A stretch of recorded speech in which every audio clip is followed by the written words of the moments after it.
Đây là em lùn nha mọi người, em xám lùn nha. Chừng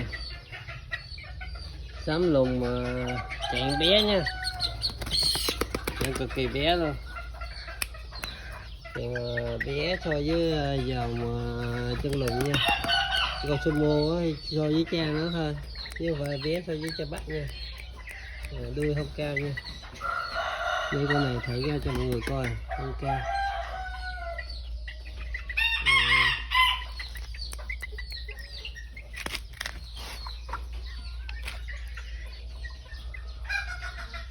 Đằng kia là em che bắt chân mình nha, con nó thì quá đẹp. Chân